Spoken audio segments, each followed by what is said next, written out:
Bonjour, ici Francine pour les carnets de Francine. Ce matin, j'ai décidé de demander de l'aide à l'archange Isabelle.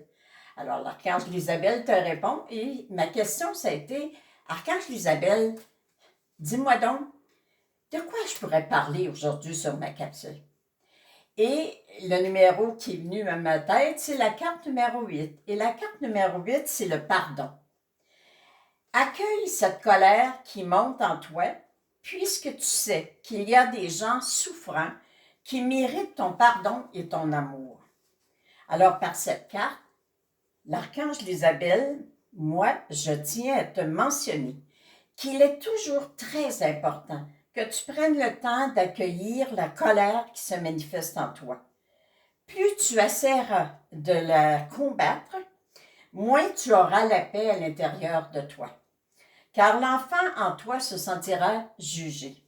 Plus tu te pardonneras le mal que tu te fais en te critiquant, plus tu te féliciteras du bien que tu accomplis dans ta vie lorsque tu te reconnais comme être d'amour. La prière affirmée, c'est « Je suis désolée d'avoir cette colère en moi.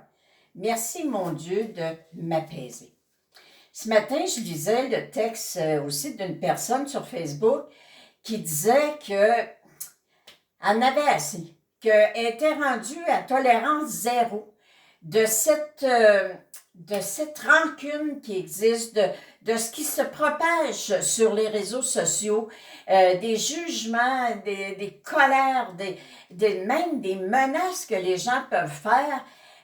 Pour elle, c'était rendu tolérance zéro. Elle dit, moi, ce que je veux dans ma vie, c'est quelque chose qui est positif, quelque chose qui est agréable à lire. Alors, moi, là, de lire sur Facebook là, qu'une personnalité publique reçoit des messages, de se faire traiter de toutes sortes de noms, des noms qui ont vraiment pas d'allure, puis tout simplement parce qu'elle a partagé son opinion. Alors, moi aussi, je lui ai dit que j'étais à 100% d'accord avec elle et que ça devenait tolérance zéro pour le manque de respect. On peut avoir nos opinions, on peut savoir qu'est-ce qu'on veut dire, mais il faut apprendre aussi à comprendre, oui, c'est vrai, il faut apprendre à comprendre qu'il y a des gens souffrants sur la Terre. Et même, j'écoutais une émission qui parlait que notre cerveau est fait pour être vraiment complotiste, puis être en désaccord. Aussitôt qu'on arrive dans des situations qui ne sont pas conformes à ce qu'on vit d'habitude, bien, il y a quelque chose qui se développe dans notre cerveau, puis on est rendu qu'on croit n'importe quoi, puis n'importe comment, puis on prend tout pour du cash, puis ça n'a plus de bon sens.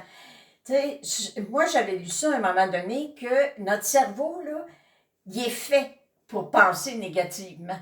Puis je me disais, ouais, mon Dieu, je peux dire que ce petit bout-là, là, t'as manqué ta shot un peu. Parce que je regarde tout le cheminement que j'ai fait pour apprendre à devenir positive, pour arrêter d'être menteuse envers moi-même, arrêter de dire, de croire que personne ne m'aimait, que ma mère ne m'aimait pas, que j'étais pas intelligente, que j'étais niaiseuse, pour arrêter tout ça. J'en ai suivi des ateliers, j'en ai fait des programmations, j'en dis encore des programmations. Chaque soir, et à cause de tout ça, c'est à chaque soir, je me couche en disant, cher Dieu, je te demande de nettoyer, de transformer en pure lumière en moi toutes les mémoires conscientes et inconscientes qui habitent en moi et qui empêchent mon plan divin de se réaliser. Toutes les mémoires qu'il y a à l'intérieur de moi, c'est moi qui les ai laissées rentrer, c'est moi qui y ai cru. Alors, je demande, puis je travaille là-dessus. Alors, moi aussi, je suis rendue tolérance zéro. Envoyez-moi ça pas là, des messages de révolte ou de ci, puis de ça, là. Moi, je veux la paix. Puis moi, là, tout comme vous, je veux qu'on puisse enfin dire « ça va bien ».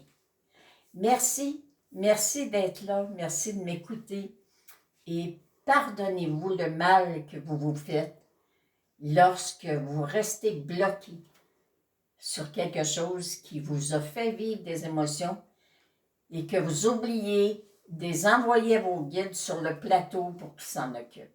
Merci, je vous aime.